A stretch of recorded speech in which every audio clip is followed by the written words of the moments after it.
치킨을 되게 좋아해서 옛날에 체스터 후라이드라는 통닭집이 있었는데 쿠폰을 15개인가 모으면 한 마리를 더 주는 게 있었어요. 그 희망 하나로 13개인가까지 모았어요. 근데 어느 날 또 사러 어머니하고 손을 잡고 나가는데 그 집이 망한 거예요.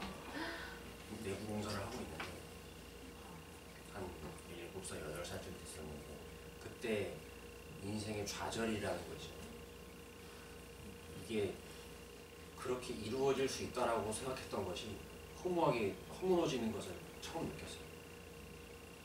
울지는 않았는데 2개만 더 모으면 되잖아요. 한 10개쯤 모았을 때 망했으면 좀 슬픔이 덜했을 것 같아요. 13개 모았는데 개수도 잊어버리진 않아요. 이 얘기를 꺼낸 게 제가 삶에 있어서 상실이라고 하는 거를 겪어보신 분들도 있고 못 겪어보신 분들도 있는데 지금에 와서 생각해보면 누구든지 지나가버린 과거는 재미있게 이야기할 수 있어요. 근데 그 당시 그 상황이 나에게 닥치면 쉽게 받아들일 수 있는 분들이 많지 않은 것 같아요. 만약에 그 순간에 받아들이지 못하는 일이라면 시간이 흘러서도 계속 받아들이지 못할야 맞는 것인데 신기하게도 우리 생각이라는 게 마음이라는 게 계속 변하고 변하다 보니까 시간이 흐르면 지날수록 아무리 진지하고 심각했던 일들도 그게 조금씩 의미가 옅어지는 것을 우리는 금방 경험할 수가 있습니다. 그래서 뒤돌아볼 때 시간이 흘러서 볼 때에는 내가 부끄러워질 때도 있고 그래요. 내가 뭐하러 그 당시 그렇게 아니면 지나면은 다 아무렇지도 않게 생각이 될 것을 그 당시에 내가 왜 그렇게 심각했을까라고 후회하는 순간도 있습니다. 그 분들이 여기 절에 오시는 분들 중에 그런 분들이 많아요. 이 지금 후회하는 마음이 있잖아요. 내가 잘못한 일에 대한 후회가 아니고 이제 스님들을 만나서 너무 편안한 마음가짐을 얻기 위한 준비가 되신 분들이 자기가 그동안 그렇게 살지 못했던 것에 대한 후회를 말씀하십니다. 왜 그때 조금만 더 빨리 이걸 만났더라면 내가 만약 이 길로 이렇게 힘든 길을 걸어서 여기까지 왔는데 좀만 일찍 만났으면 이 힘든 길을 걷지 않았을 텐데 라고 하시는 분들도 있어요.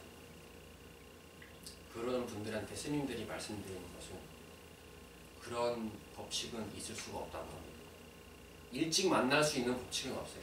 왜냐하면 지금 우리가 이렇게 만나는 것은 요 자리, 요 시간에 딱 맞게 만나는 것입니다.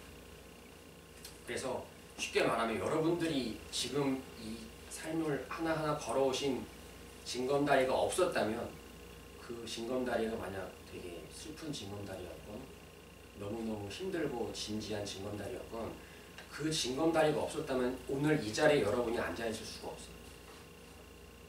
그래서 그렇게 후회하고 내가 왜 진작 이거를 만나지 못했지 아니면 나는 왜 그때 그렇게 어리석게 살았지라고 하시는 분들한테 그거는 당신의 어리석은 생각일 뿐이고 분별일 뿐이라고 말씀드립니다.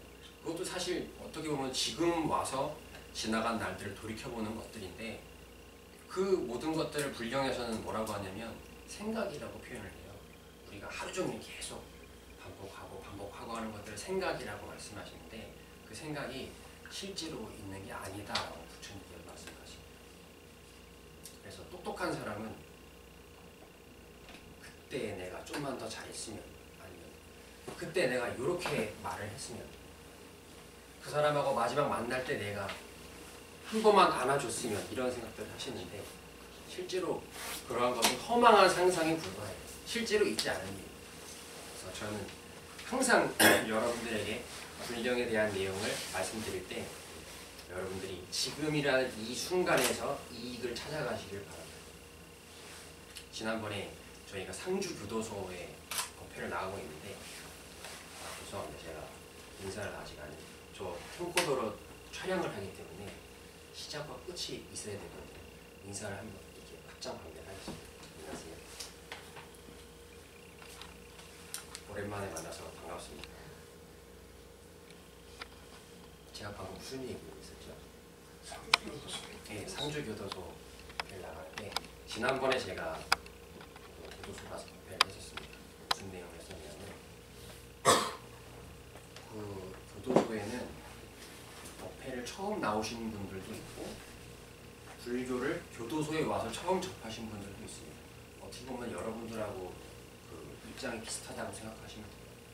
그분들에게 스님들이 가서 단 50분, 1시간 동안에 무슨 이야기를 해드릴까라고 저도 고민을 했습니다. 그래서 그때 가서 말씀드린 것은 여러분들이 생각하시는 불경이라고 하는 스님들이 이렇게 열심히 보는 한문으로 되어 있는 이 불경이라는 책에 어떤 내용이 들어있는지를 간단하게 설명드렸습니다. 그리고 그 내용을 그것만 알면 여러분들이 84,000대장경이라고 하는 그 수많은 책을 일일이 다 보지 않아도 이 중요한 내용 하나만 아시면은 모든 경전을 볼 때 이것이 다 해당이 되니 요거 중요한 거를 알고 경전을 보시라 이런 말씀을 드렸습니다. 저는 오늘 여러분들에게도 똑같은 상주 교도소에서 했던 얘기하고 비슷한 말씀을 드리고 싶습니다. 경전에 제일 많이 나오는 한문 중에 하나가 우리말로는 번역이 그렇게 되어 있죠. 깨달음이라고 하는 말이 제일 많이 나와요. 얼마 전에 제가 반야심경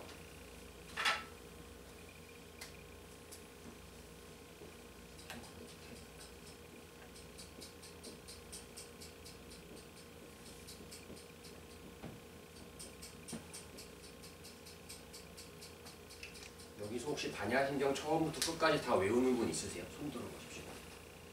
스님은 제외하고요. 스님은 없으세요. 요거는 쉽게 말하면 요거만으로 딱 270자, 이게 270자인데 요 경이 처음부터 나온 게 아니고 반야부라고 하는 부처님 말씀을 집대성 해놓은 그 경전 모음집이 있어요. 그 모음집이 내용별로 뭐 화엄부, 방등부, 반야부 이렇게 나눠지는데 반야부가 사실 내용이 제일 방대합니다. 수십만, 수백만 그런 낱장으로 되어 있어요. 그래서 내용 자체는 엄청나게 기다란데 그게 반복으로 되어 있어요. 예를 들어서 50가지를 설명을 하셨다면 비구들아 50가지의 어떠어떠한 진리가 있다. 첫째는 이것이고 둘째 진리는 이것이다 라고 하는데 50번까지 말씀을 하시면 내가 아까 얘기한 것을 다시 한번 풀면 첫 번째 진리는 다음과 같다. 사실 새로운 내용이 나오는 건 아니고 계속 반복되는 내용이에요. 근데 그게 굉장히 길다 보니까 그거를 압축을 해서 요약을 한 것이 반야심경입니다. 그러니까 이것은 처음부터 반야심경이라는 경전으로 나온 게 아니고 반야부라고 하는 그 경전 전체를 거기에 제일 중요한 한문들만을 골라서 집대성한 게 270자로 되어 있는 반야심경이에요. 그래서 사실은 반야심경에 들어있는 내용은 굉장히 중요한 한문들로만 하나하나가 이루어져 있습니다. 짧은 글이 이해하기가 쉬울까요? 같은 분량을 담으려면 짧은 게 쉬울까요? 길다랗게 풀어놓은 게 쉬울까요? 긴 게 훨씬 쉽죠. 짧을수록 이게 압축이 많이 됐기 때문에 사실 반야심경은 굉장히 어려운 경전에 속해요. 왜냐하면 그 기다랗고 많은 책을 이 270자에 다 담으려고 하다 보니 생략된 부분도 많을 것이고 100자를 말해야 되는데 한자로 이 100자를 표현한 한문도 있습니다. 그래서 사실 쉽지 않은 경전인데 이 반야심경을 우리나라 말로 해석되어 있는 그 책이 굉장히 많이 있습니다. 쉽게 말하면 한문을 한글로 풀어놓은 것이죠. 제가 우연히 반야심경 해석본을 인터넷에서 얼마 전에 보게 됐어요. 그런데 결론부터 말씀드리면 큰 스님께서 저희가 모시는 이자각자 큰 스님께서 항상 속상하고 답답해 하시는 부분이 이 한문을 한글로 풀어내는 작업 있잖아요. 이것을 역경이라고 하는데 번역 작업이라고 하는데 이게 신중하게 진행되지 않는 것이 굉장히 많습니다. 한문을 한글로 풀어낼 때. 그래서 한글로 풀어낸다면 우리가 한글을 쓰니까 우리나라 말이잖아요. 그래서 최소한 우리말로는 앞뒤가 뭐 주어, 목적, 서술어가 맞아야 하는데 오히려 그것조차도 안 맞는 게 너무너무 많아요. 제가 얼마 전에 본 반야심경 해석이 바로 그런 내용이었어요. 분명히 한글로 해석은 해놓았는데 무엇을 이야기하려고 하는지 도저히 알 수가 없습니다. 그리고 만약에 오온이라고 하는 분류 용어가 있는데 오온이 딱 한문으로 나왔다. 그렇다면 이것을 그냥 번역하면 5가지의 쌓임 이런 정도로 번역을 할 수가 있는데 거기에는 뭐 눈으로 보고 귀로 듣고 몸으로 감수해서 느끼는 것이 실제로는 눈과 귀와 코와 몸과 뜻으로는 참다운 실제의 모습을 알 수가 없는 것이기 때문에 그거를 오온의 번역으로 이렇게 해놓은 거예요. 그러니까 사실 어떻게 보면 한문에는 있지도 않은 번역을 만들어서 했다고밖에는 할 수가 없습니다. 그런 부분을 굉장히 여기 도각사 스님들은 안타까워 하시는 겁니다. 그렇다면 이렇게 만약에 잘못 번역이 되었을 때 이거를 보고 듣고 배우는 사람은 누가 배우죠? 절에서 만약 스님이 설법을 해주신다면 이렇게 오시는 분들이 배울 거 아니에요. 그런 분들의 기억 속에, 그런 분들의 머릿속에는 도대체 어떤 것이 기억이 되겠느냐 이 얘기입니다. 제가 지금 드리는 말씀은. 그래서 이 한문을 거기에 들어있는 진정한 뜻을 풀어내는 것은 너무너무 중요한 일인데 스님들이 이 한문을 한글로 풀어내는 작업을 자기 공부가 제대로 다 되지 않은 상태에서 풀어내다 보니 있지 않은 말을 만들어내게 되고 또한 있는 한문은 번역을 안 하고 생략해버리게 되고 그래서 앞뒤도 맞지 않는 한글로 된 번역이 탄생되게 된다 이 얘기예요. 그럼 그거를 받아듣고 쉽게 말하면 절에 가서 삶이 무엇인지 내가 무엇인지 배우려고 온 분들이 얻어가려고 와서 법문을 들었을 때 반야심경 한글 해석본을 들었다 예를 들어봅시다.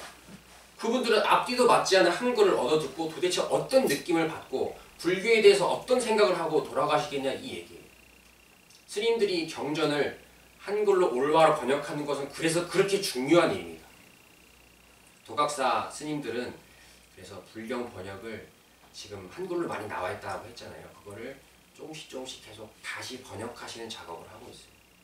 너무나도 한글이 앞뒤가 맞지 않고 저희 스님들이 볼 때에도 그냥 대충 어림잡아서 짐작할 수밖에 없을 정도로 말이 안 되는 번역들이 많아서 그 작업을 조금씩 다시 하고 있습니다.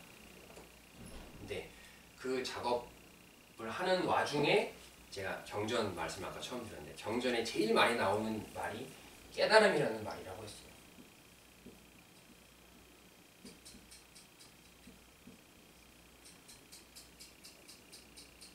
지금 세상에서는 쉽게 말하면 도를 아십니까? 이렇게 하는 사람들 사이에서는 이 깨달음이라고 하는 것은 마치 수학 공식처럼 어떻게 되어 있냐면 도달하는 목표로 이렇게 되어 있습니다.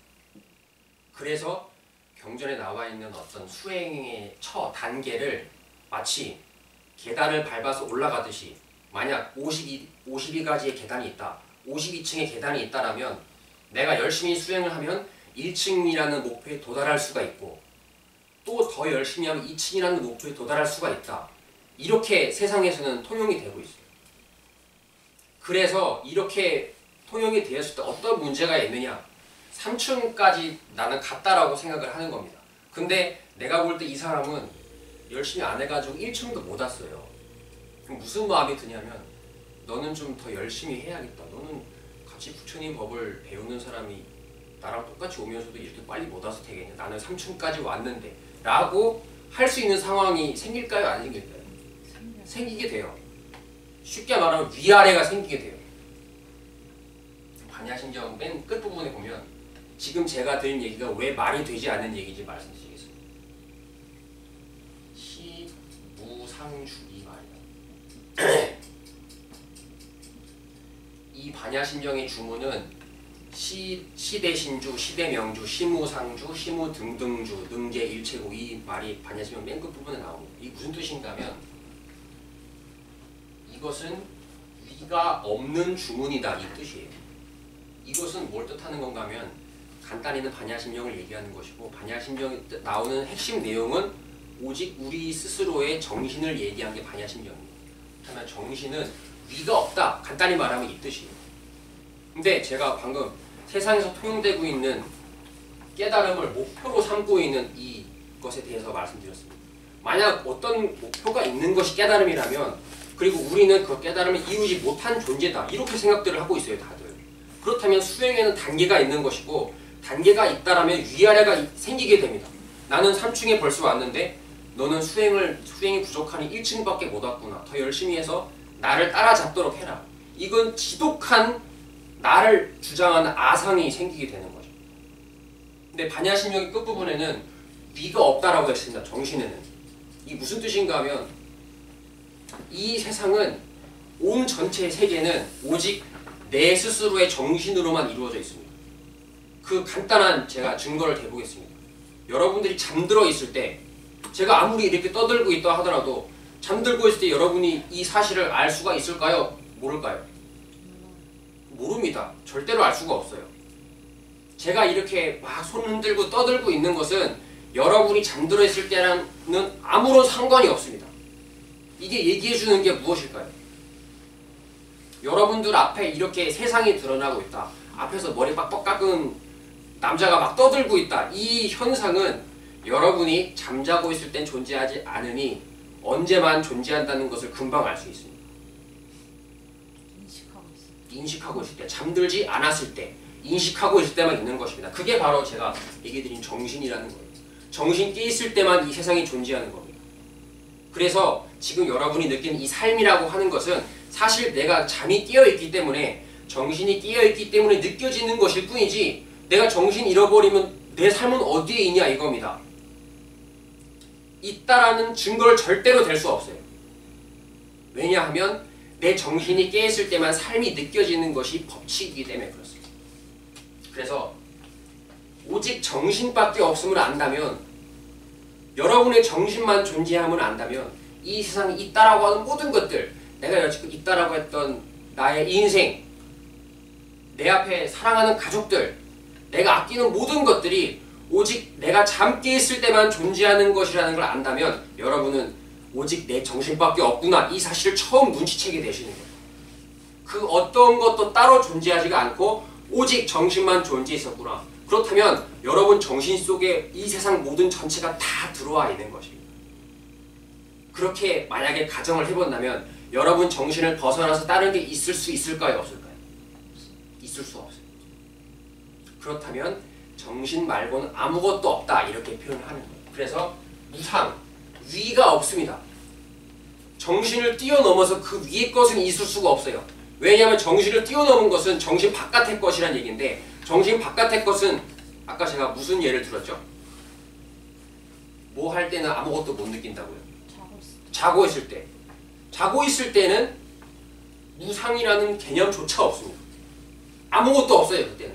근데 잠만 깨어나면 신기하게도 이 세상이 아름답게, 추하게, 짜증나게 펼쳐지게 됩니다. 그렇다면 존재가 만약 있다면, 존재하는 것은 오직 내 정신밖에 없다라고 분명히 아는 사람은 이 반야심경의 핵심을 이제 공부할 수 있는 준비가 된 거예요. 여러분의 정신 말고 아무것도 없습니다, 이 세상은. 그래서 시무상주라고 합니다. 정신의 위일은 없다.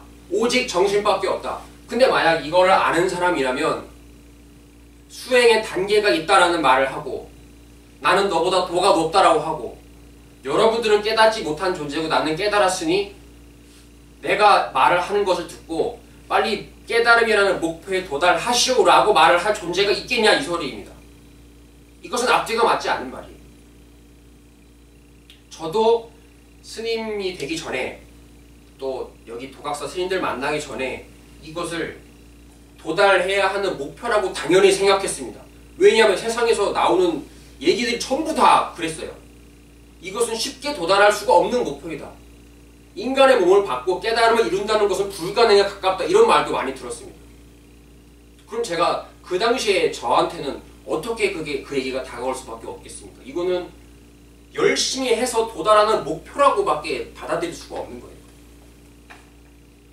그러면 이제 너무너무 힘든 길이 펼쳐지게 됩니다. 이것은 밖에서 생활하시는 제가자나 스님이나 똑같습니다.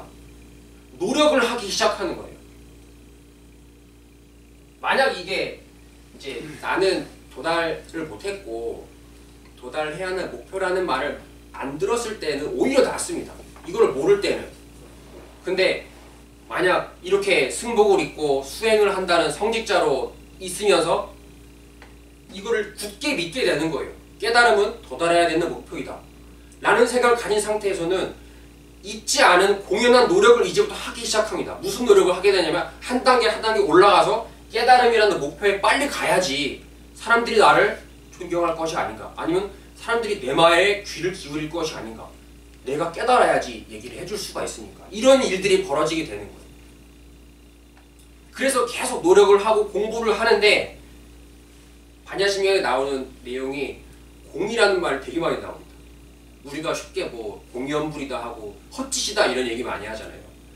간단히 그렇게 생각하시면 돼요. 아무리 노력을 해도 이 노력한 것에 대한 결과, 목표가 이 눈앞에 드러나지가 않는 거예요. 그래서 계속 노력을 하다가도 왜 안 되지 이런 생각까지 들게 됩니다. 지금 그 밖에 그냥 모르는 사람들 얘기하는 게 아니고 이렇게 공부하시는 분들 얘기를 하는 거예요. 공부하시는 분들조차도 이런 목표에 빨리 도달을 하고 싶은데 길을 못 찾겠고 방향이 안 보이고 아무리 봐도 무슨 뜻인지는 모르겠는 마음이 얼마나 답답할지 한번 상상해 보시기 바랍니다. 이것은 제대로 된 방향을 못 찾았기 때문에 그런 거예요. 너무너무 안타까운 일입니다. 그 시작이 어디에서 출발이 잘못되었냐 하면 깨달음을 목표로 생각한 데서부터 잘못되었습니다. 불경에는 제가 깨달음이라는 말 굉장히 많이 나온다고 말씀을 드렸는데 그 깨달음이라는 것을 큰 스님께서 그 서리법을 굉장히 많이 해주셨습니다. 간단히 얘기 드리면 이것은 목표가 절대 아닙니다. 우리가 노력해서 도달해야 하는 것이 아니에요. 노력해서 도달해야 하는 것이 깨달음이라면 우리에게는 지금 우리는 쉽게 말하면 깨달음을 얻지 못한 존재인데 그렇다면 우리에겐 깨달음이라는 이게 없다는 얘기입니다. 우리에게는 아직 이런 깨달음이 없다는 뜻이에요. 근데 큰 스님께서는 그렇지 않다고 하셨습니다. 너희들이 지금 내 얘기를 듣고 대답할 때 제가 지난 시간에 기억에 대한 얘기를 잠깐 했습니다. 박수를 쳤을 때 만약에 한 번 이렇게 쳤다면 몇 번을 쳤을까요? 대답을 여러분들이 했다면 그때 큰 스님께 질문을 하셨다고 했죠. 내가 한 번을 치고 나서 대답을 했느냐? 박수를 치기 전에 대답을 했느냐? 당연히 박수를 치고 나서 대답을 했다고 했습니다. 그렇다면 박수 친 것을 기억을 해서 대답을 한 것이냐 아니면 기억을 못했는데도 대답을 한 것이냐? 기억을 했기 때문에 대답을 했다라고 말씀드렸다는 얘기를 드렸습니다. 이 세상에 기억하지 않고 일어나는 일이 있을 수 있겠느냐라는 질문을 하셨다고 했어요. 박수 소리를 듣고 한 번 쳤구나 라고 기억하고 그 기억을 바라보면서 박수를 한 번 쳤다라고 대답을 하는 것입니다. 사실은 거기서 말씀을 하시려고 했던 것은 우리는 기억을 가지고 살고 있다 이 얘기를 해주셨습니다. 여러분은 저도 똑같이 포함해서 지나가 버리지 않은 일은 얘기를 할 수가 없어요. 너 방금 나한테 뭐라 그랬어? 라고 하려면 나한테 뭔가 속상한 말을 했던 걸 기억을 했기 때문에 말투 자체에 이 짜증나는 표현이 섞이는 거예요. 잠깐만, 너 지금 나한테 뭐라 그랬어? 그러면 그 사람의 기억 속에는 그 사람이 했던 말이 기억 속에 담겨 있는 거겠죠. 기억을 못하는데 어떻게 기분 나쁜 말투로 말을 하겠어요. 그렇다면 사실은 지금 벌어지고 있는 일이 아니고 우리는 항상 기억만을 보고 얘기하고 있는 거예요. 이미 없어져 버린 일 가지고 얘기를 하고 있는 것입니다. 근데 그것이 바로 깨달음으로써 일어나는 일입니다. 쉽게 말하면 우리는 깨달음을 가지고 지금 이 순간을 살고 있고 깨달음을 가지고 대화를 하고 있고 깨달음을 가지고 기억하고 대답하고 이러고 있다는 것입니다. 여러분 지금 제가 한 얘기를 듣고 한 몇 단어라도 기억을 하고 계실 겁니다. 그렇다면 여러분은 지금 깨닫는 능력을 쓰고 계시다라고 표현을 하는 거예요. 여러분은 깨달음을 지금 사용하고 있습니다. 이게 큰 스님께서 법문해 주신 내용이었습니다. 제가 오늘 처음 드린 내용은 깨달음은 도달하는 목표다라고 세상에서는 다들 통용이 되고 있는데, 그래서 우리는 아직 깨달음을 이루지 못했다라고 다들 생각하고 계신데 그렇지 않다라는 말씀을 지금 제일 먼저 드리는 거예요. 깨달음이라고 하는 것은, 경전에서 얘기하는 깨달음이라고 하는 것은 우리가 지금 쉴 새 없이 계속 쓰고 있는 걸 깨달음이라고 합니다. 그래서 어떻게 보면 이 한문은 그 한문이 굉장히 많이 있습니다. 깨달을 각도 있고, 깨달을 오자도 있고, 깨달을 증자도 있고, 다 다른 뜻을 표현하는 것인데 한글로는 그냥 깨달음 하나로 다 번역을 해버리는 거예요. 그래서 사실 한글 속에는 한문에 담겨있는 깊은 뜻이 나오진 않습니다. 또 그리고 그래서 이 뜻 자체가 오해돼서 받아들이고 있는 부분을 오늘 제가 처음 부분에서 말씀을 드린 거죠. 절대로 이것은 경전에서 말하는 깨달음은 스님들만 도달할 수 있고, 수행자만, 이렇게 삶에 대해서 깊이 고민하는 사람만 여기에 대해서 논할 자격이 있고, 이런 식으로 받아들여지고 있어요. 절대로 그런 것이 아닙니다. 깨달음은 마치 이것을 신성화하고 뭔가 대단한 것이 있는 것인 것처럼 세상에서 얘기하고 있습니다. 그 말로 인해서 얼마나 많은 중생들이 속고 얼마나 많은 사람들이 그분의 혀 때문에 하지 않아도 될 노력을 이렇게 피를 흘려가면서 하고 있느냐, 이 얘기예요. 지금 세상에서 벌어지고 있는 일들입니다. 이것이. 깨달음은 절대로 도달하는 목표가 아닙니다. 이것은 우리가 지금 계속 쓰면서도 모르고 있는 거예요. 깨닫는 능력으로 살고 있습니다. 제가 아까 처음에 정신이 잠들어 있을 때는 세상 모르고 잘 때는 세상에서 무슨 일이 일어나는지도 모른다고 했습니다. 그 이유는 정신 깼을 때만 세상이 있기 때문에, 쉽게 말하면 내 정신 속에만 이 온 세상이 들어있기 때문에 라고 얘기 드렸습니다. 오직 여러분 스스로의 정신, 그거를 깨달음이라고 생각하셔도 똑같습니다. 오직 여러분 스스로의 깨달음만 이곳에는 존재합니다. 그래서 하루 종일 나는 깨달음을 이루려고 노력을 한 적이 있는 분들도 계실 거예요. 노력을 했었지만 노력을 하는 그 순간에도 이 깨닫는 능력은 한순간도 빠진 적이 없었다는 사실입니다. 나는 깨닫는 능력을 쓰면서도 깨달음이라는 목표를 향해서 막 찾고 있었던 거예요. 이게 얼마나 하지 않아도 될 수고를 너무나도 힘들어서 하는 걸, 이 모습을 여러분들도 느끼실 수가 있을 겁니다. 내가 엄청나게 큰 보석을 갖고 있으면서 그 보석을 찾고 있는 거예요. 계속. 나한테 보석이 없던 게 아니었습니다. 나한테는 깨달음이라는, 깨닫는 능력이라는 이 위대한 능력이 있습니다. 경전에서는 그거를 만이보주라고 합니다.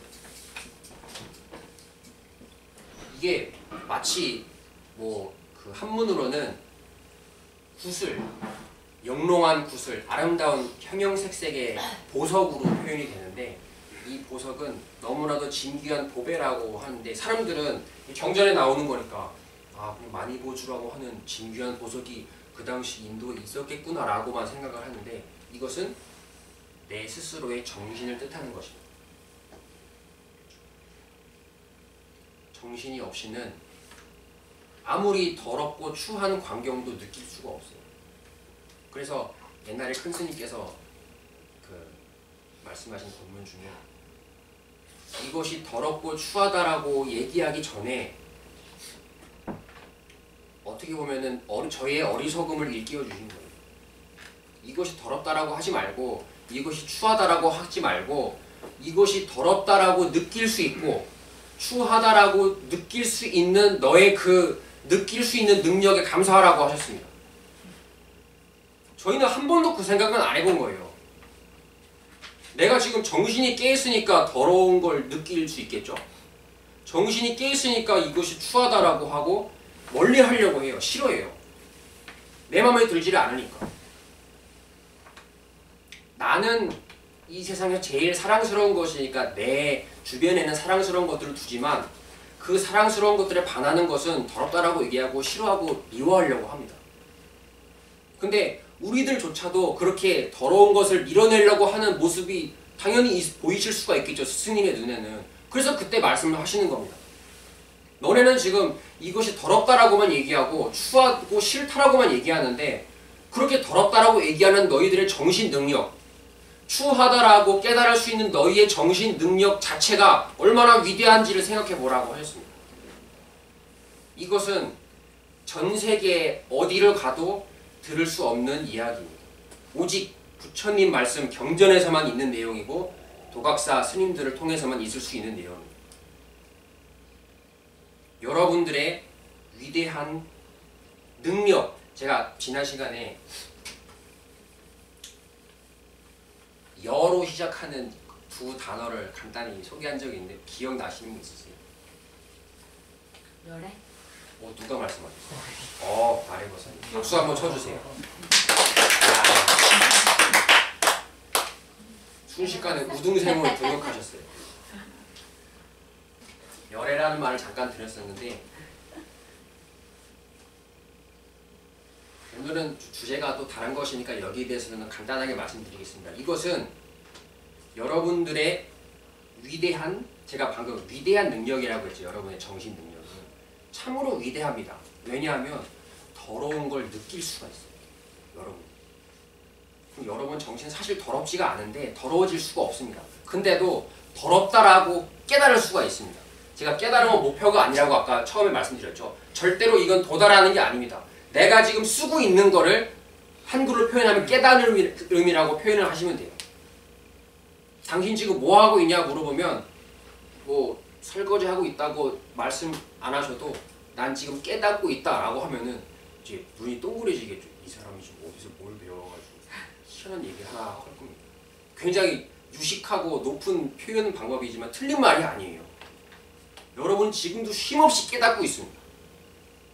근데도 밖에서 불교 얘기하는 걸 들으면 뭔가 깨달으면 대단한 거라고 또 생각이 드는 거예요. 근데 뭔가 깨달으면 대단한 게 있겠지라고 생각하는 것도 깨달음으로 하는 거죠.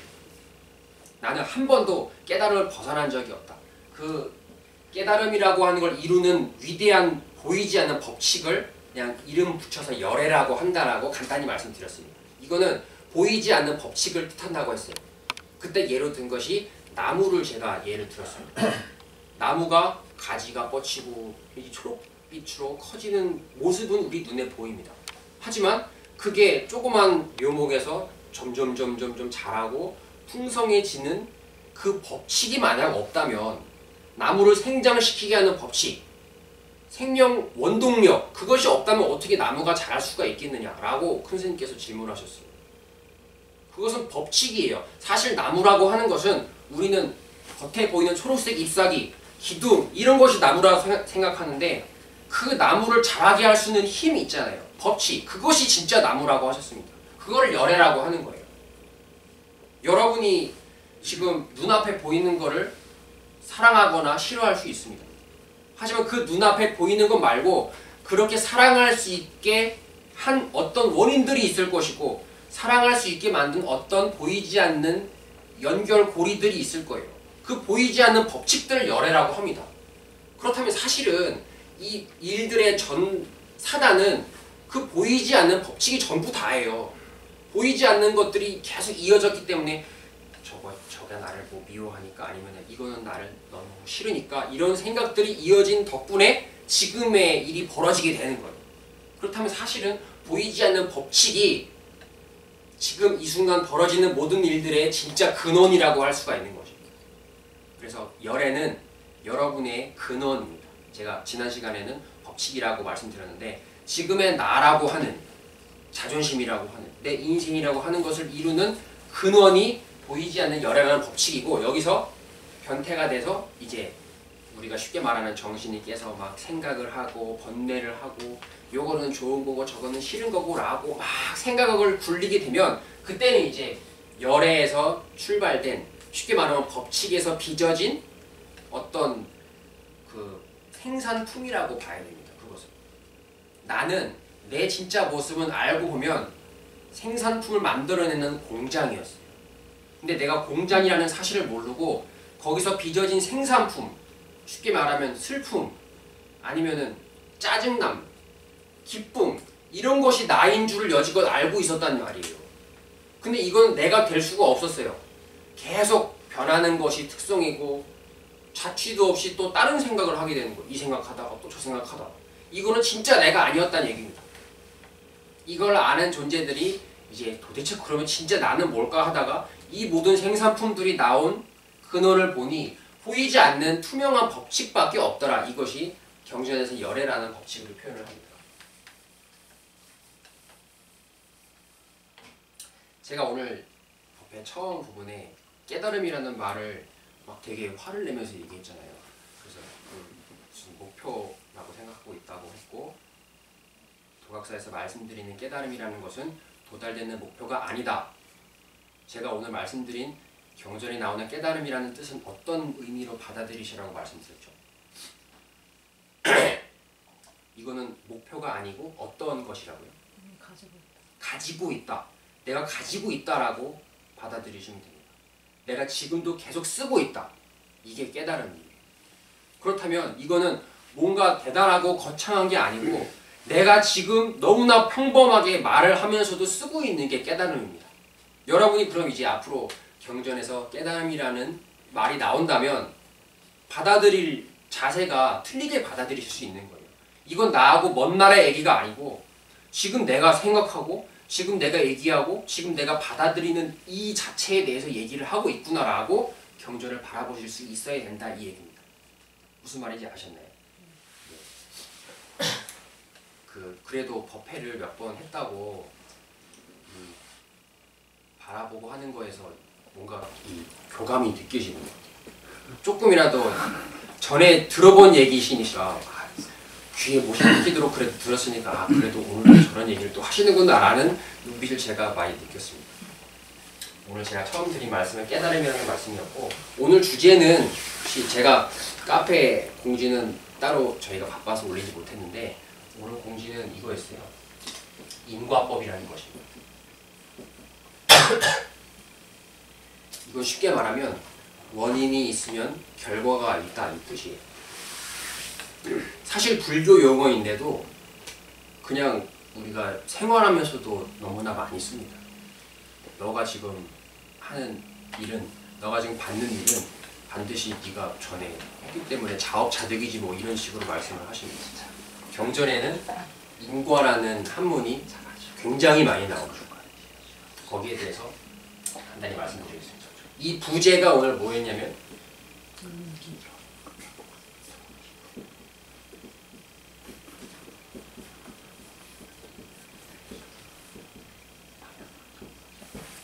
이거였습니다. 왜 나에게만 이런 일이 생기는가 라는 주제를, 이 주제는 사실 저희 스님들이 각자 커리큘럼을 정하면서 나왔던 주제들이에요. 요 인과법에 걸맞는 이 부제가 뭐가 있을까라고 회의를 한 결과 이런 말이 나왔습니다. 스님들은 어떻게 하면 세상에서 좀 흥미를 갖고 이게 도대체 뭘 얘기하려고 하지라는 흥미를 가질까, 이 자극적인 주제를 되게 좋아해요. 그래서 회의 끝에 나온 게 이런 내용이었어요. 처음에는 되게 딱딱한 내용이었겠죠. 나중에는 고치고 고친 게 이 내용이에요. 이거 아마 생각해 보신 분 있을 겁니다. 김국현 거사님. 꼭 거사님 뭐 있어서 말씀드리는 게 아니고 오랜만에 또 뵈시니까 반가워서 이런 생각을 하신 적이 있나요? 많이 하고 있어요. 아, 많이 하고 있어요? 제가 제대로 여쭤봤네요. 그럼 스스로도 잠정적인 결론을 내리실 거 아니에요? 결론은 어떻게 나요? 이게 왜 이렇게 이런 일이 벌어진다? 끊임없이 생기는 일인 것 같아요. 그리고 끊임없이 또 풀어가고 있고. 끊임이 없다는 거는 공통된 거네요. 네. 그럼 이게 끝날 날이 없다는 얘기예요? 끝날 날이 없는 것 같아요. 없는 것 같아요? 네. 없이 계속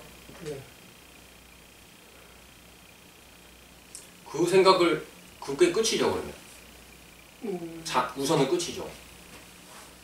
우선은 끝이죠. 네.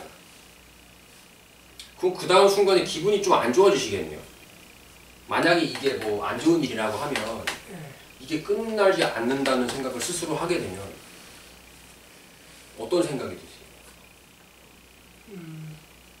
스스로 내면에서 계속 극복하려고 노력을 하죠. 아, 극복하려고 노력을 하세요?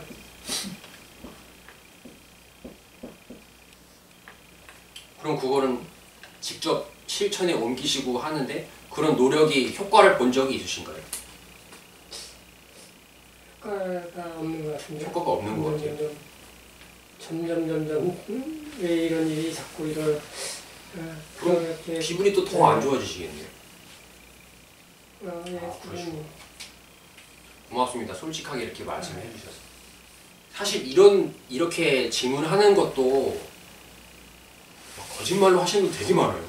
저는 몰랐는데 막 심각하게 답변을 하셨는데 나중에 또 차 마실 때 들어보면 그 사람들이 있으니까 마음을 표현을 못 하겠대요.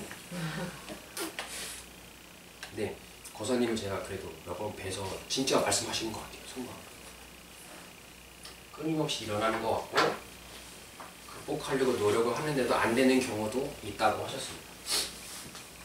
항상 질문 속에는 답변도 있고 거기에 풀어갈 수 있는 모든 게 다 담겨 있어요. 그래서 만약에 부처님께 제자가 질문을 했는데 질문이 잘못됐다. 그러면 부처님께서는 그 내용에 대한 답변을 하지 않으시고 가장 먼저 너가 지금 한 질문 자체가 잘못되었다. 이런 법문을 하십니다. 여기서도 질문에 있는 오류를 제가 먼저 말씀드리겠습니다.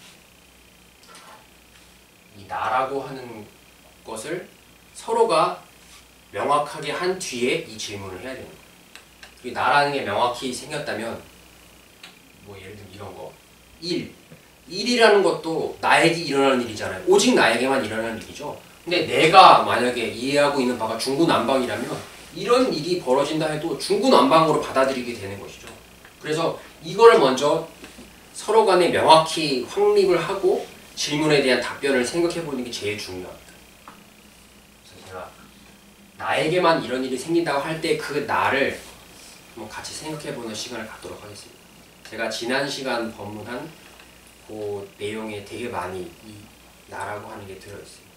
오늘 얘기한 정신이라고 하는 거기에도 나라고 하는 게 많이 들어있습니다. 제가 지난번에 이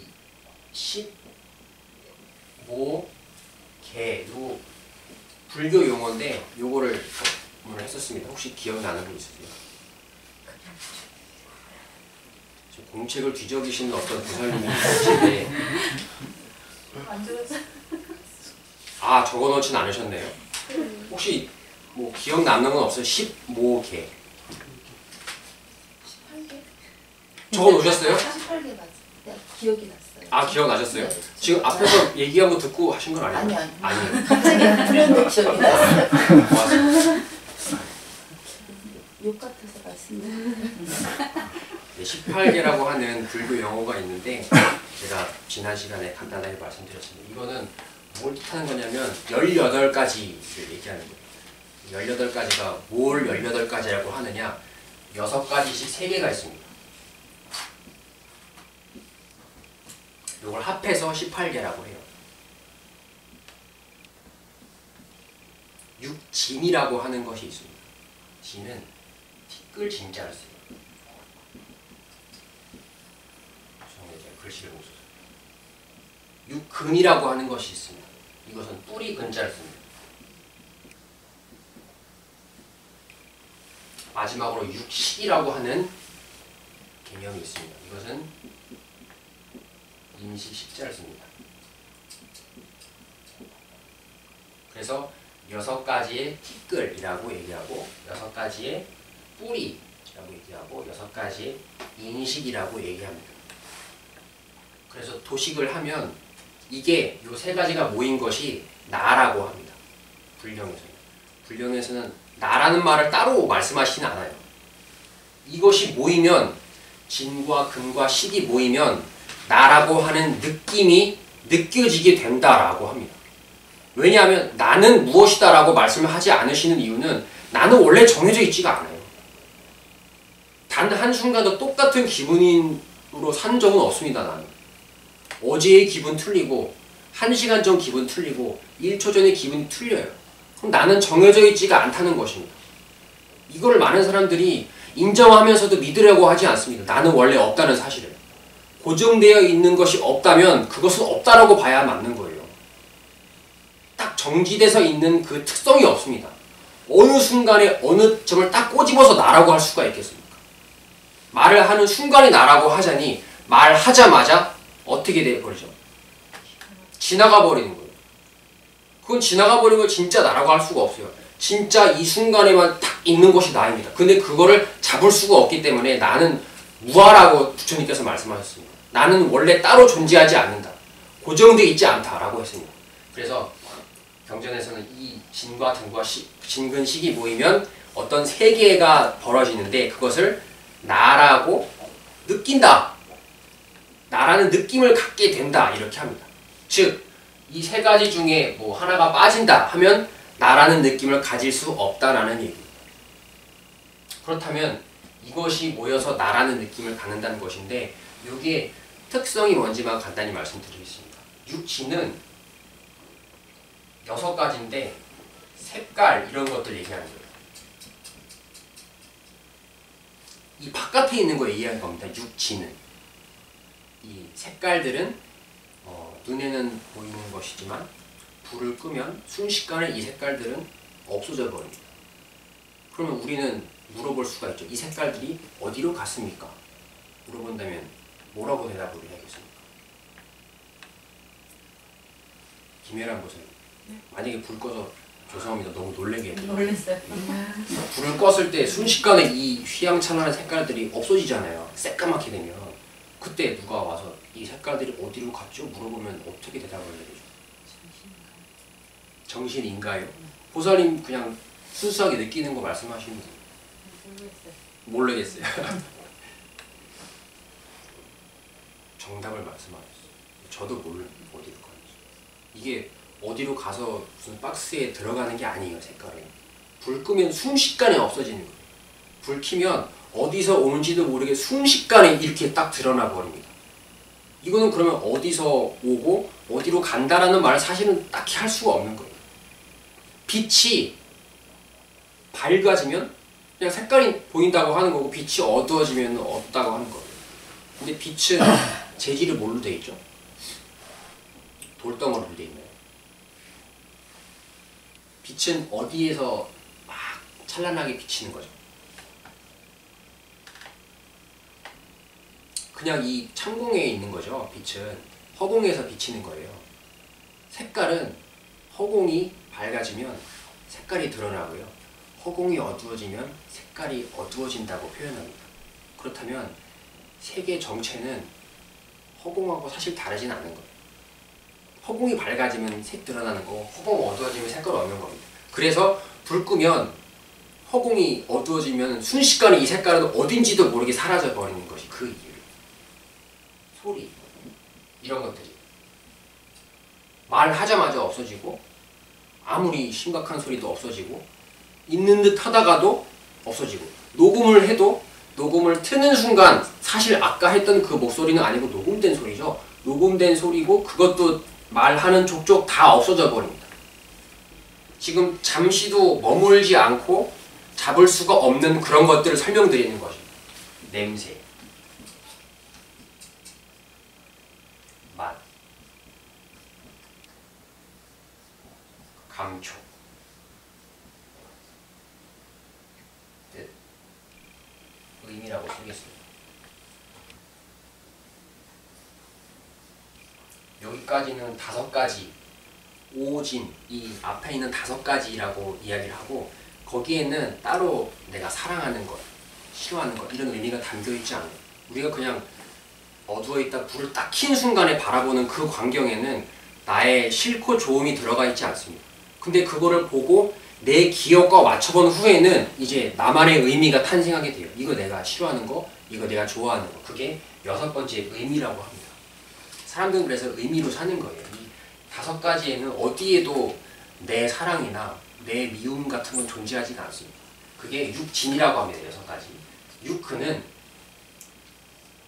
이 세상을 이루고 있는 6가지를 바라보는 감각을 뜻하는 거예요. 그래서 눈, 알겠죠? 색깔을 눈으로 보니까, 소리는 귀로 듣고, 냄새는 코, 맛은 혀로 보고, 감촉은 몸으로 느끼고,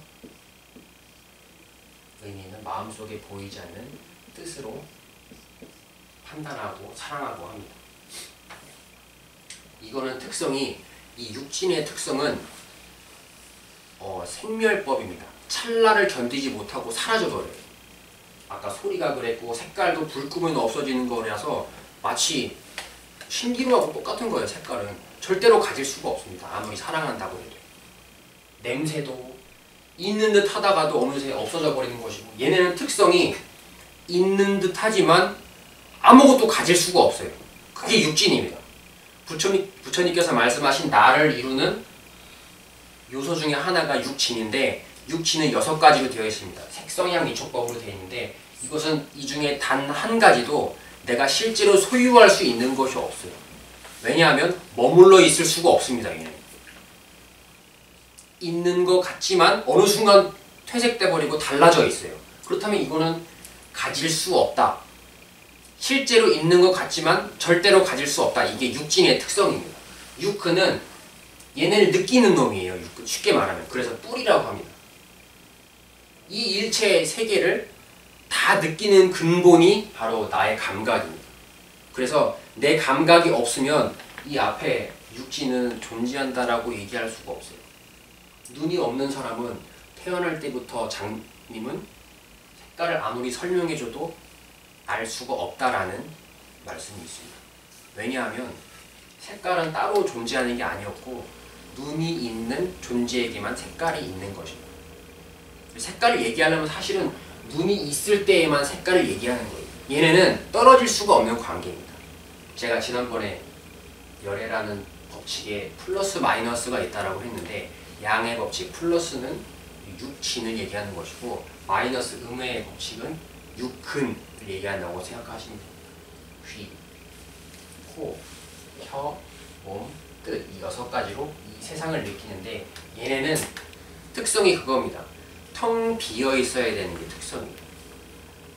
그래서 뭐라고 표현을 하냐면, 이 선글라스를 끼면 세상이 전부 거무튀튀한 색깔로 보이는 이유는 나의 눈에 이미 검은색이 칠해져 있기 때문이다.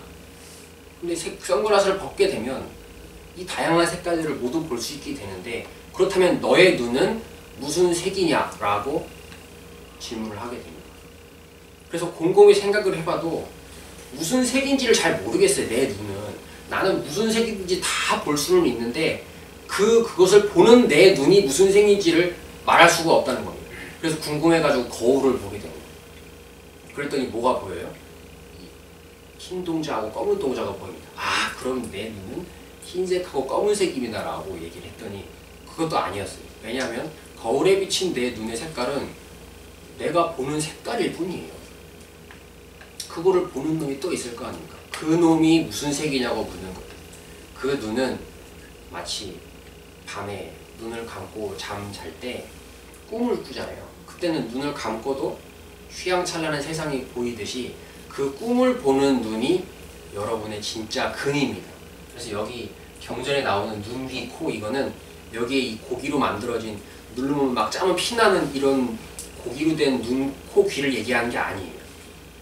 근본의 근은 어떤 걸 얘기하는 건가 하면 꿈을 보는 눈, 꿈속에서 듣는 귀, 마치 이런 거라고 생각하시면 됩니다. 얘네는 마치 투명 인간하고 똑같은 거예요. 텅 비어있으면서 모든 것을 느낄 수가 있습니다. 여러분의 눈에는 아무런 색깔이 발라져 있지 않은데도 이 수많은 색깔을 다 보고, 여러분의 귀는 아무런 소리도 없이 조용하기 때문에 이 수많은 소리를 다 듣고, 여러분의 감각 자체에는 어떠한 것도 더럽혀지지 않은 상태로 얘네를 느끼고만 있을 뿐이에요. 그래서 얘는 평소에는 드러나지를 않습니다. 텅 비어있기 때문에. 언제만 드러나냐? 이 앞에 뭔가가 느껴질 때, 불 킬 때, 아니면 밖에서 뭔가 소리가 날 때 얘네의 존재가 드러나게 돼요. 그래서 얘네는 원래 투명하고 조용하고 청정한 특성이 있다고 표현을 합니다. 육군. 두 번째 육군이고 마지막으로 육식은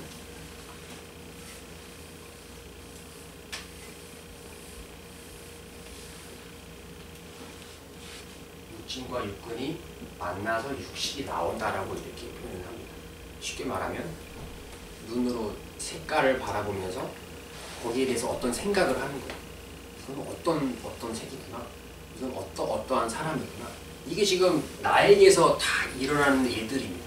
너무나도 자세하고 상세하게 경전에서 설명을 해 놓으셨어요. 귀로는 소리를 만나서 귀의 세계, 시기, 인식이 나오게 됩니다. 아, 뭔가가 나한테 뭐라고 하는구나. 아주 짧은 이 찰나의 순간에 이 진근식이 만나서 식이 딱 튀어나오는 이 작용이 계속 벌어지고 있는 것입니다.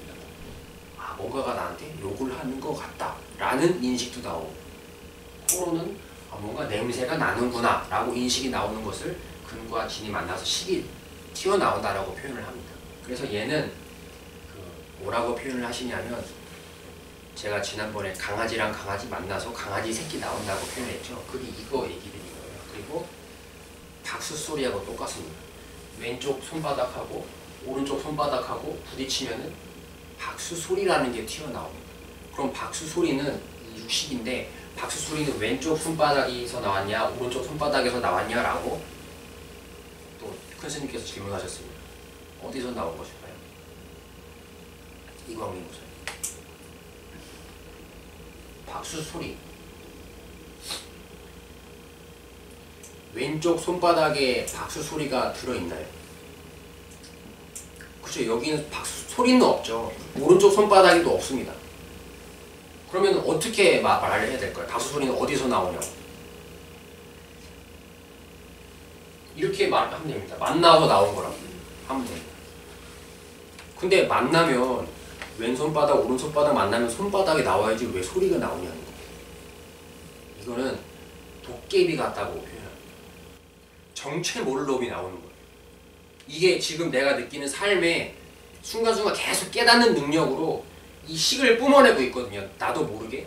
이건 어떻고 저건 저떻고 나 혼자만 생각하는 것들이 있잖아요. 이게 다 이 작용에서 나오는 건데, 얘는 정체가 없는 놈이라고 해요. 여기서 이렇게 만나서 나온다라고 표현을 하지만은 여기서 나왔다고 할 수 없어요. 얘 없으면은 나올 수가 없으니까. 여기서 나왔다고도 할 수 없습니다. 얘 없으면 아무 소용 없어요, 얘는. 그래서 만난다라고만 우선 표현을 하는 겁니다.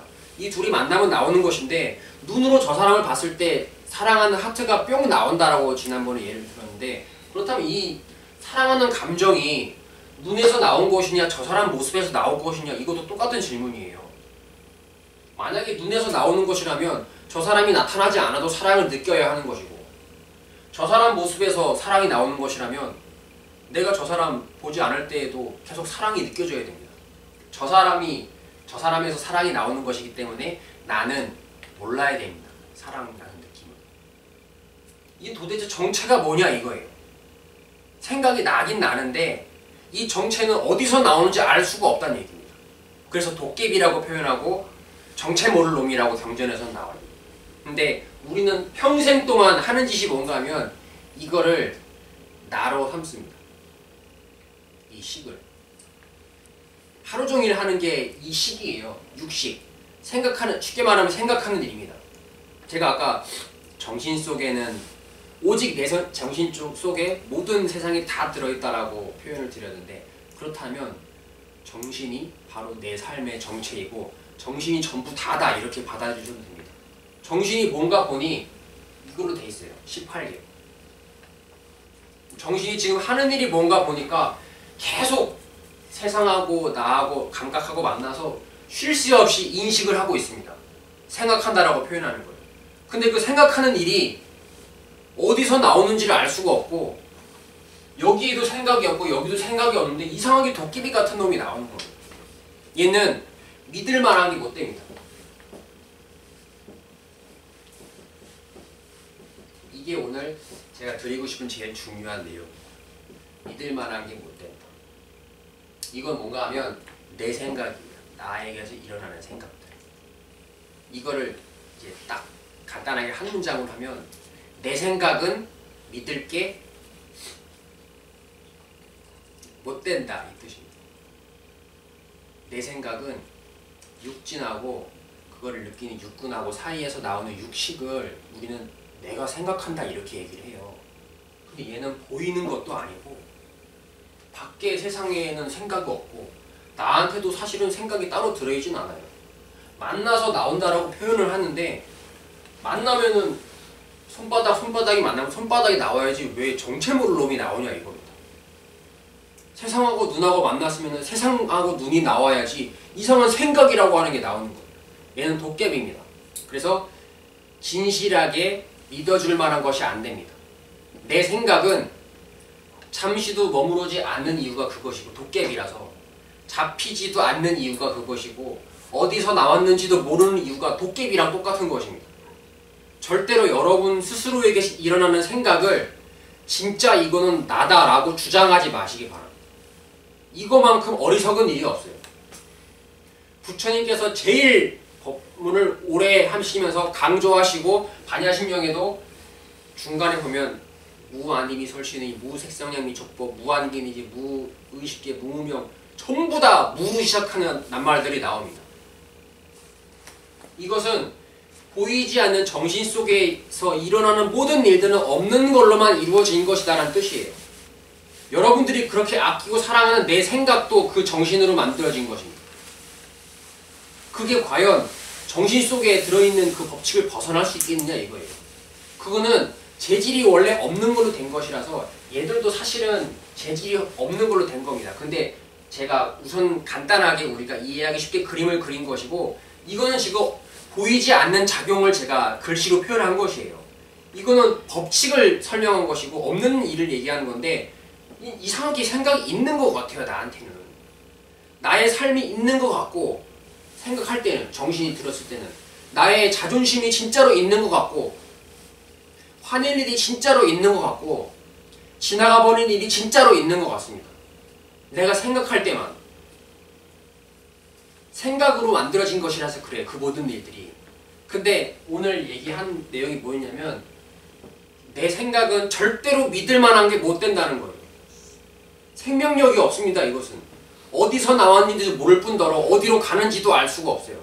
정체도 안 보입니다. 보이지도 않는 거예요. 잡을 수도 없어요. 근데 나는 모든 내 자존심을 다 내 생각에 겁니다. 이게 나라고 얘기하고 내가 어떻게 산 사람인데 지금 나한테 이런 말을 해. 내가 어디 있던 사람인 줄 알고 지금 얘기하는 거야. 전부 내 얘기, 나 좀 보라고 이렇게 얘기합니다. 그 나라고 하는 거의 정체는 보이지 않는 도깨비 같은 생각이었어요. 내가 바로 정체가 생각이었습니다. 근데 걔는 생명력이 없기 때문에 절대로 믿지 마시라고 제가 오늘 말씀드리는 겁니다. 그래서 도각사에 계신 스님들이 자주 쓰는 그 방법 중에 하나가 자기에게서 일어나는 생각을 무시하시라는 말씀을 드립니다. 이거는 막 버리려고 하면 더 힘들어지는 거예요. 그래서 하루에도 막 수십만, 수백만 가지 생각이 올라오는데 이 생각을 한 번 안 되면 다음번에 또 해보시고 이거를 한번 해보시기 바랍니다. 무시를 한번 해보세요. 아, 무슨 생각이 나도 괜찮아. 모든 생각은 나에게서 나오는 거거든요. 근데 그 나에게서 나오는 생각 하나하나를 한번 과감하게 야, 내가 이런 생각도 할 수 있구나. 내가 이런 생각도 하는구나 라고 밀어내듯이 야, 근데 이거는 경전에는 믿을 만한 게 못 된다라고 나온다라고 배웠으니 에이, 몰라, 무시해야지. 무시를 한번 딱 해보시기 바랍니다. 딱 그 순간만큼은 여러분이 온 세계에서 아무데도 내놓아도 걱정할 게 하나 없는 자신 있는 존재가 되는 것입니다. 내 생각을 무시하는 존재만이 이 경전에 나와 있는 부처님 말씀을 제대로 받드는 제자입니다. 내 생각을 존중하는 존재는 부처님께서 말씀하신 첫 글자부터 끝 글자를 단 한 글자도 이해하지 못한 존재예요. 이게 얼마나 중요한지는 제가 앞에서도 뒤에서도 쭉 계속 말씀드릴 것입니다. 오직 내 생각뿐이라는 것을 아는 존재는 세상에 티끌만큼 많습니다. 어느 절에서 가서 들었는데 내 생각밖에 없대. 저희 얘기 듣고 다른 절에서 비슷하게 말씀하시는 스님들도 굉장히 많다고 들었어요. 내 생각밖에 없대. 내 정신만 있대. 여기까지 아는 것은 아무 소용이 없습니다. 그 생각은 믿을 수가 없다는 사실이에요. 그렇다면 그걸 가지고 주장하는 것도 있을 수가 없는 일입니다. 간혹 내가 어느 수행 경지에 올랐다 혹은 나는 어느 정도 공부가 됐다라고 말씀하시는 분도 있어요. 그분은 뭘 나로 삼은 건가? 이 육식을 나로 삼은 겁니다. 이건 생명력이 없어요. 무시해야 할 만한 것을 나라고 주장하고 나로 삼고 있는 모습이 그 모습입니다.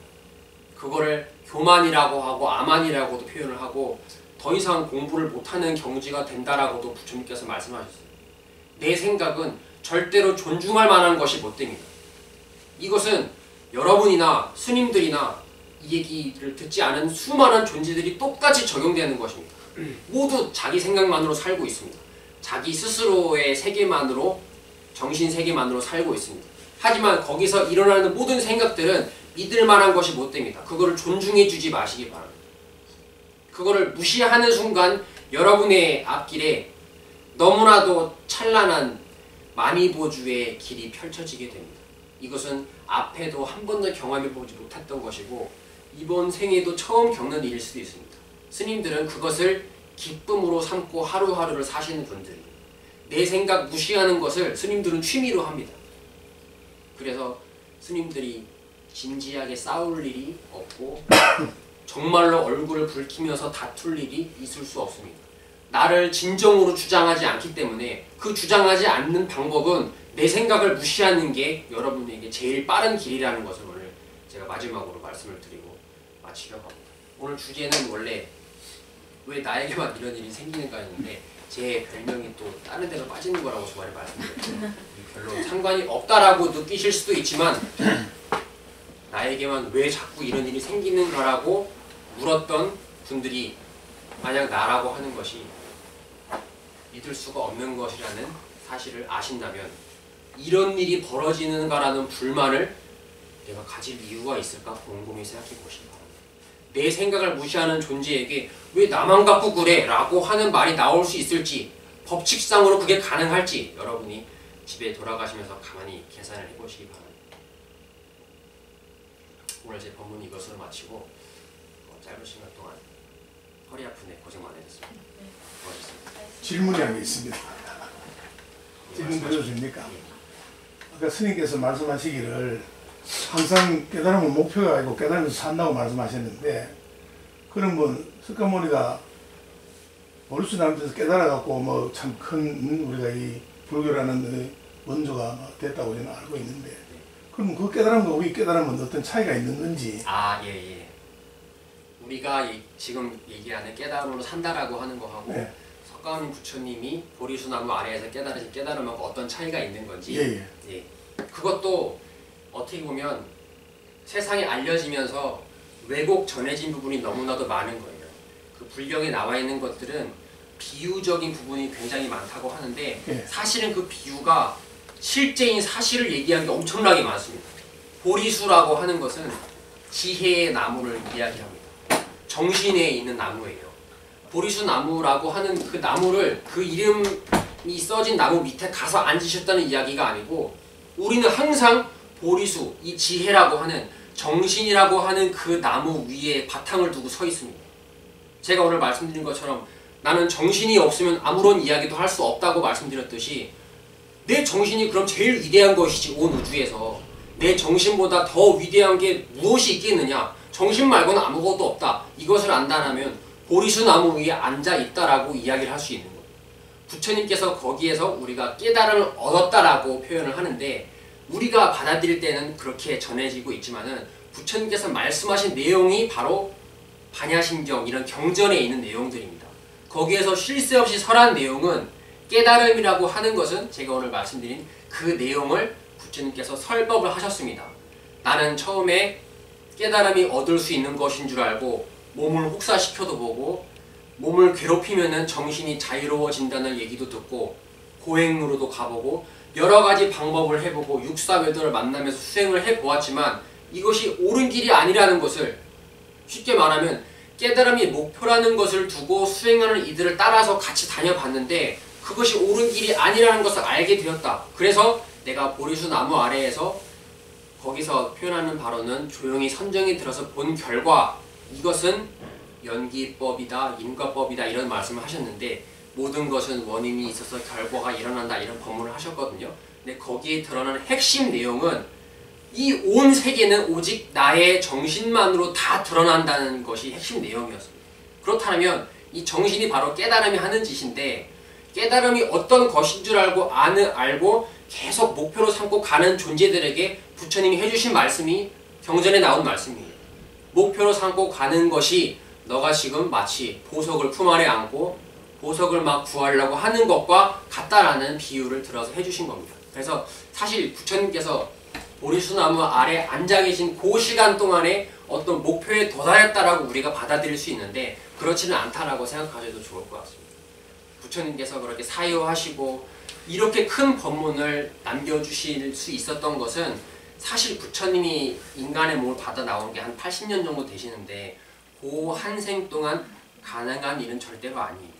그래서 우리가 이 생 이전에도 계속 그런 일을 했기 때문에 지금 이런 사람이 나오는 거고 이런 얘기를 많이 하잖아요. 전생에 이런 일을 많이 했기 때문에.